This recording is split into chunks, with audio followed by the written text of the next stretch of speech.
Hi friends, welcome to news pocket. అహంకారం మన కళ్ళను మూసేస్తుందని పెద్దలు అంటూ ఉంటారు. ఇప్పుడు అదే అహంకారం అమెరికానే ముంచేస్తున్న పరిస్థితి నెలకొంది. తాజాగా మనందరికీ తెలుసు, అమెరికా అధ్యక్షుడు డొనాల్డ్ ట్రంప్ మన దేశంపై ఇప్పటికే 50% టారిఫ్లను విధించారు. తాజాగా ఆయన మరో కీలక ప్రకటన చేశారు. అదేమిటంటే, భారతదేశానికి చెందిన రైస్ అమెరికా మార్కెట్లలో పెద్ద ఎత్తున డంప్ అవుతోంది. ఆ దేశానికి సంబంధించిన రైస్ మొత్తాన్ని నేను బ్యాన్ చేసే విధంగా నేను నిర్ణయం తీసుకుంటాను. అంతేకాకుండా ఇప్పుడు మన ఇండియాపై 50% టారిఫ్లను విధించారు కదా, దానికి అదనంగా ఇండియా నుంచి ఇంపోర్ట్ అయ్యే రైస్పై కూడా టారిఫ్లను విధిస్తాను. ఇది ఎంత పెద్దగా ఉండనున్నాయంటే, ఇకపై నుంచి తమ దేశంలో ఒక్కటంటే ఒక్క అన్నం గింజ కూడా భారత్ది ఉండబోదు అనే విధంగా ట్రంప్ కీలక ప్రకటన చేశారు. అంతేకాకుండా WTO దగ్గర మేము కేసు కూడా వేస్తాము అని భారత్ను భయపెట్టే ప్రయత్నాలు చేశారు. అయితే ట్రంప్ ఇదంతా ఎందుకు చేస్తూ ఉన్నారు? ఇప్పటికే మన ఇండియాపై 50% ప్రపంచంలో ఏ దేశం పైన విధించనన్ని టారిఫ్లు మన ఇండియాపైనే విధించారు. తద్వారా భారతదేశాన్ని దూరం చేసుకున్నారు. ఇప్పటికీ ఇంకా మన దేశంపై మాత్రమే ఎందుకు ఈ విధంగా టారిఫ్లను విధిస్తానని హెచ్చరికలు చేస్తూ ఉన్నాడు? దీనికి ప్రధాన కారణం ఏంటి అనే విషయాలను మనం ఈ వీడియోలో తెలుసుకుందాం. అంతకంటే ముందు ఈ వీడియోను లాస్ట్ వరకు చూడండి. ఇందులోని కంటెంట్ కనుక మీకు నచ్చినట్లయితే ఖచ్చితంగా మా ఛానల్ సబ్స్క్రైబ్ చేసుకుని బెల్ ఐకాన్ను క్లిక్ చేయడం అస్సలు మర్చిపోద్దు. ఇక డీటెయిల్స్లోకి వెళ్తే, నిజానికి అమెరికా అధ్యక్షుడు అధికారంలోకి వచ్చిన తర్వాత అన్ని ప్రపంచ దేశాలపై ఇబ్బడి ముబ్బడిగా టారిఫ్లు విధిస్తూ వచ్చాడు. అయితే ఆ తర్వాత యూరప్ దేశాలు, లేదంటే జర్మనీ, ఇలాంటి దేశాలు అమెరికాతో చర్చలు జరపడానికి సిద్ధమయ్యాయి. ఈ చర్చల్లో కొన్ని దేశాలు అయితే తమ టారిఫ్లను తగ్గించేసుకున్నాయి. ఈ చర్చల్లో అమెరికాకు మేలు జరిగే విధంగా ఆయా దేశాలు తల వంచిన పరిస్థితి నెలకొంది. కానీ ఒక ఇండియా మాత్రమే అమెరికాకు అస్సలు తలొగ్గలేదు. ఎక్కడా కూడా టారిఫ్లను మనం కనీసం పట్టించుకొని కూడా లేదు. దీనివల్లనే మన ఇండియాపై ఇప్పటి వరకు 50% టారిఫ్లు అనేవి విధించారు. నిజానికి వీటిని విధించడానికి ట్రంప్ మన ఇండియాకు ఒకే ఒక కారణం చెబుతూ ఉన్నారు. అది రష్యా నుంచి మనం ఆయిల్ను ఎక్కువగా ఇంపోర్ట్ చేసుకుంటూ ఉన్నాం కాబట్టి దీనికి ఇంత ఎక్కువగా టారిఫ్లను విధించాను అని ట్రంప్ పదే పదే చెప్పుకుంటూ ఉన్నా కూడా దానికి నిజమైన కారణం వేరే ఉంది. అదే ఆయనకున్న అహంకారం. అంతేకాకుండా అమెరికాలో రైతులను సంతృప్తి పరచాలి అంటే ఖచ్చితంగా మన ఇండియా ఆ దేశానికి అవసరం. నిజానికి ఆ దేశంలో రైతులు ప్రొడ్యూస్ చేస్తున్న ఫార్మింగ్ ఉత్పత్తులకు ప్రపంచంలో ఎక్కడా కూడా డిమాండ్ అనేదే లేదు. అన్ని దేశాల్లో ఫార్మింగ్ ఉత్పత్తులు ఆయా దేశాలు ఉత్పత్తి చేసుకుంటూ ఉన్నాయి. మరి ఖచ్చితంగా కావాల్సి వస్తే మన ఇండియా లాంటి ఫార్మింగ్ దేశాల నుంచి మాత్రమే దిగుమతి చేసుకుంటున్నాయి తప్ప అమెరికా ఫార్మింగ్ ఉత్పత్తులకు ప్రపంచంలో ఎక్కడా కూడా తగినంత డిమాండ్ అనేది లభించడం లేదు. ట్రంప్ మనందరికీ తెలుసు, ఎన్నికల్లో మేక్ అమెరికా గ్రేట్ అగైన్ అనే నినాదంతో ఆయన అధికారంలోకి వచ్చారు కాబట్టి ఖచ్చితంగా ఆ దేశంలోని రైతులకు మేలు చేకూర్చే విధంగా ఆయన ఏదో ఒకటి చేయాల్సిన పరిస్థితి దాపురించింది. దీనికోసం మన ఇండియా అతిపెద్ద మార్కెట్ ప్రపంచంలో. మన దేశంలో ప్రపంచంలోనే ఎక్కువ మంది జనాభా ఉన్నారు కాబట్టి మన ఇండియా ఒక్కటి ఒప్పుకుంటే చాలు, అమెరికా ఫార్మింగ్ ఉత్పత్తులన్నిటినీ మన దేశంలోకి డంప్ చేసేయచ్చు. తద్వారా అక్కడి ఫార్మింగ్ రైతులకు మేలు చేకూర్చాలి అని ట్రంప్ ఎప్పటి నుంచో భావిస్తూ ఉన్నాడు. కానీ మన ఇండియా ఎక్కడా కూడా తలొగ్గడం లేదు. ముఖ్యంగా మోదీ గవర్నమెంట్ మన ఇండియన్ ప్రయోజనాలకే తొలి ప్రాధాన్యతను ఇస్తుంది. అంతేకాకుండా మన దేశం రైతుల పేరిట నిలబడిన దేశం. రైతులే మన ఇండియాకు ఇప్పటికీ వెన్నెముకగా ఉన్నారు కాబట్టి వాళ్లకు గనుక అన్యాయం చేసే విధంగా అమెరికా ఉత్పత్తులను మనం ఆ దేశానికి తలొగ్గితే అక్కడి ఉత్పత్తులన్నీ మన దేశంలోకి ఇంపోర్ట్ అవుతాయి. తద్వారా మన దేశంలో పండించే ఆహార ఉత్పత్తులకు డిమాండ్ అనేది తగ్గిపోతుంది. ఎప్పుడైనా కూడా సప్లై ఎంత ఎక్కువగా ఉంటే అంత డిమాండ్ తగ్గిపోతుంది. కాబట్టి మన దేశంలో కూరగాయలు, ఆహార ఉత్పత్తులు ప్రతి ఒక్కదాని ధర చాలా వరకు తగ్గిపోతుంది. అలాంటివి అన్నీ మన మోదీ గమనించిన తర్వాతే ట్రంప్ టారిఫ్లను పూర్తిగా పక్కన పెట్టేశారు. మీరు ఎన్ని టారిఫ్లైనా విధించుకోండి, నేను మాత్రం ఎక్కడ తలొగ్గను అని తేల్చి చెప్పేశారు.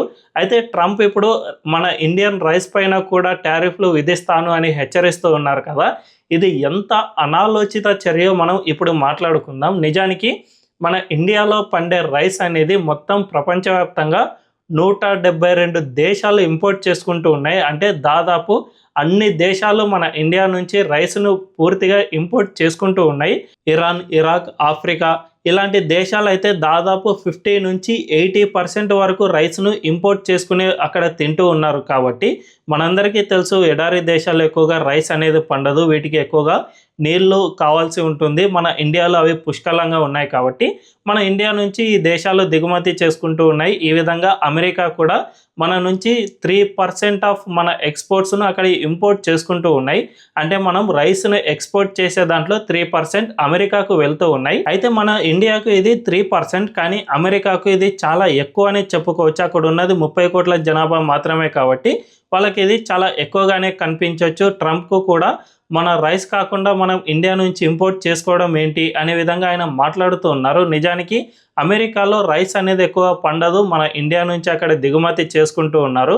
అంతేకాకుండా ఇందులో చాలా ముఖ్యమైన బాస్మతి బియ్యం మన ఇండియన్ ఎక్స్పోర్ట్స్లో చాలా కీలకమైన రోల్ ప్లే చేస్తుంది. బాస్మతి బియ్యం ప్రపంచంలో ఎక్కడా కూడా పండదు, ఒక్క ఇండియాలోనే సరైన క్వాలిటీతో ఉన్న బాస్మతి బియ్యం పండుతుంది. హిమాలయ పర్వత సానువుల్లో ఈ బాస్మతి బియ్యాన్ని ఎక్కువగా పండిస్తారు. ఉత్తరాఖండ్ ఇలాంటి రాష్ట్రాల్లో ఇది బాగా పండుతుంది. అక్కడ పండిన బియ్యానికే సరైన అరోమా అండ్ దాని లెంత్ అనేది చాలా ఎక్కువగా ఉంటుంది. ఇలాంటివి టెక్స్చర్ ఇలాంటివన్నీ కూడా ఆ బాస్మతి బియ్యంలోనే చాలా పర్ఫెక్ట్గా ఉంటాయి కాబట్టి ఇవే చాలా టేస్టీని ఇస్తాయి. పాకిస్తాన్లో కూడా బాస్మతి బియ్యం పండుతూ ఉన్నా కూడా దాని అంత క్వాలిటీ అక్కడ పండదు కాబట్టి మన ఇండియాలోనే అది ప్రత్యేకత సంతరించుకుంది. అమెరికా కూడా తాను దిగుమతి చేసుకునే రైస్లో ఎక్కువగా బాస్మతి బియ్యాన్ని తాను దిగుమతి చేసుకుంటుంది. మనం ఒక్కసారి లెక్కల ప్రకారం చూసుకుంటే నార్మల్ రైస్ను 67 మెట్రిక్ టన్నులు ప్రతి సంవత్సరం అమెరికా దిగుమతి చేసుకుంటూ ఉంటే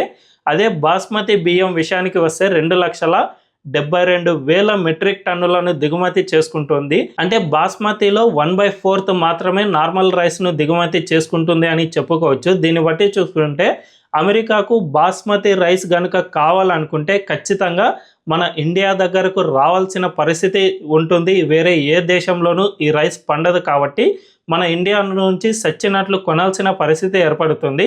ఇప్పుడు ట్రంప్ కనుక మన ఇండియా నుంచి ఈ రైస్ను దిగుమతి చేసుకోకుండా భారీ ఎత్తున రైస్పై టారిఫ్లను విధిస్తే అది రైస్ మనం ఆ టారిఫ్లను కలిపి అమెరికన్ మార్కెట్లలో అమ్ముతాం కాబట్టి ఇప్పుడు రైస్ వాల్యూ అక్కడ ఒక $50 ఉందనుకోండి, దానిపై ట్రంప్ ఎంత టారిఫ్లను అయితే విధిస్తాడో, ఒకవేళ ట్రంప్ దానిపై 50% టారిఫ్ను విధించినా కూడా మరో $25 అంటే ఏకంగా $75ను పెట్టి అమెరికన్లు కొనాల్సిన పరిస్థితి ఏర్పడుతుంది. వేరే ఎక్కడ ఈ బాస్మతి బియ్యం దొరకదు కాబట్టి సచ్చినట్లు ట్రంప్ టారిఫ్లకు అక్కడి ప్రజలు మాత్రమే బలి కావాలి. ఒకవేళ మన ఇండియాపై రైస్ను గనుక వీళ్ళు బ్యాన్ గనుక విధిస్తే ఖచ్చితంగా మనం జస్ట్ 3% మాత్రమే అమెరికాకు ఎగుమతి చేస్తూ ఉన్నాం కాబట్టి మనకు రైస్ విషయంలో ప్రపంచవ్యాప్తంగా భారీ ఎత్తున మార్కెట్లు ఉన్నాయి కాబట్టి ఈ రైస్ను ప్రపంచంలో ఎక్కడైనా కూడా మనం అమ్ముకోగలం. దీనిలో ఏ విషయంలో కూడా వెనకడుగు వేయాల్సిన అవసరమే లేదు. అంతేకాకుండా బాస్మతి బియ్యం విషయానికి వస్తే ప్రపంచంలో ఎక్కడా కూడా పండదు కాబట్టి మన బియ్యాన్ని ఎక్కడికైనా ఎగుమతి చేసుకునేందుకు మనకు అవకాశం ఉంటుంది. దీని అంతటిని ఒక్కసారి మనం పరిశీలిస్తే మన ఇండియన్ రైస్పై ట్రంప్ తాజా ప్రకటన ద్వారా టారిఫ్లను విధించినా కూడా అది మనకు ఎట్టి పరిస్థితుల్లోనూ ఇంపాక్ట్ చూపించదు. మనకు ప్రపంచంలో 172 దేశాల్లో మార్కెట్లు ఉన్నాయి కాబట్టి ఎక్కడికైనా జస్ట్ 3% మాత్రమే కాబట్టి ఎక్కడైనా అమ్ముకోగలం. అంతేకాకుండా ఒకవేళ ఈ టారిఫ్లను కనుక విధిస్తే ఖచ్చితంగా అమెరికాలోని ప్రజలకు ఇది పెద్ద నష్టమనే భావించాలి. ఎందుకంటే బాస్మతి బియ్యం మన ఇండియా నుంచి కొనాల్సిందే కాబట్టి వాళ్ళు ఇక ఆ టారిఫ్లను కట్టి అయినా సరే వాళ్ళు కొనాల్సిన పరిస్థితి ఏర్పడుతుంది. ఇప్పటికే మన ఇండియాపై విధించిన 50% టారిఫ్ల వల్ల అమెరికాలో 3% ద్రవ్యోల్బణం అనేది ఎక్కువైంది అని గతంలోనే అమెరికన్ అధికారులు సైతం ప్రకటన చేశారు. కాబట్టి ఈ టారిఫ్లను విధిస్తే మళ్ళీ ఆ దేశంలోనే ద్రవ్యోల్బణం పెరుగుతుందే తప్ప మన ఇండియాకు 0% నష్టం మాత్రమే ఉంటుంది అని స్పష్టంగా చెప్పుకోవచ్చు. మరి ఇప్పటికైనా ట్రంప్ తన మూర్ఖత్వాన్ని వీడి అమెరికా ఇండియా మధ్య స్నేహబంధాన్ని పెంపొందించుకుంటారా, లేక మన ఇండియాని దూరం చేసుకుని చరిత్రలో అమెరికా ఎప్పుడూ చేయని తప్పును ఈయన తిరగరాస్తారా అనే విషయం తెలియాలంటే వేచి చూడాల్సిందే. ఈ వీడియోపై మీ అభిప్రాయం ఏంటో కామెంట్ల రూపంలో తెలియజేయండి. అండ్ ఈ వీడియో కనుక మీకు నచ్చినట్లయితే ఖచ్చితంగా మా ఛానల్ను సబ్స్క్రైబ్ చేసుకోండి. బెల్ ఐకాన్ను క్లిక్ చేయడం అస్సలు మర్చిపోవద్దు. Thank you.